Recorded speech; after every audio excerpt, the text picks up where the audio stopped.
may magagawa po ba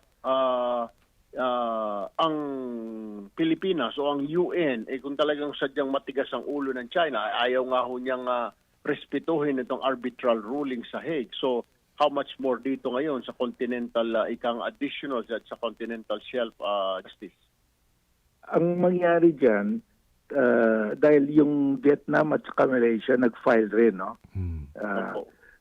Nag-file rin sila ng extended continental shelf.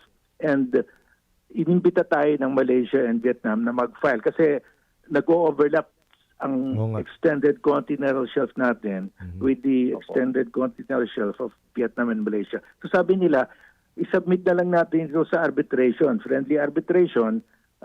Anyway, pag arbitration on the extended continental shelf, ano lang yan ating kapatid yan in the median line yan equally divided yan So at that time, hindi pa tayo sigurado kasi dahil ang sabi ng mga ibang tao sa DFA, maapektuhan yung SABA claim natin. Pero ang sabi ng UP Law Center, nag-issue ng opinion na hindi apektado yung SABA claim dahil yung territory of the Sultan of Sulu faced only the Celebes Sea and the South China Sea. It never faced the South China Sea.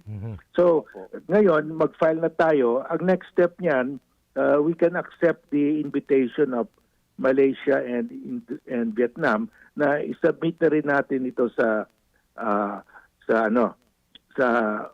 friendly arbitration, and then we will invite China. Hindi naman papayag yung China.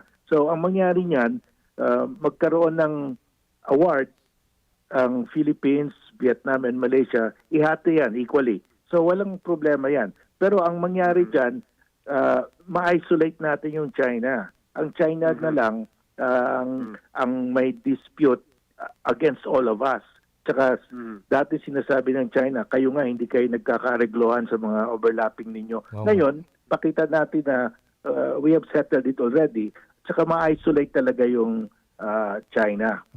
Tsaka that will be another award. Papatong yan doon sa arbitral award.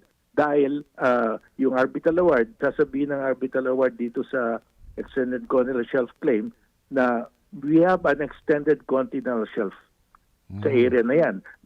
That will debunk again the claim of China under the 10-dash line.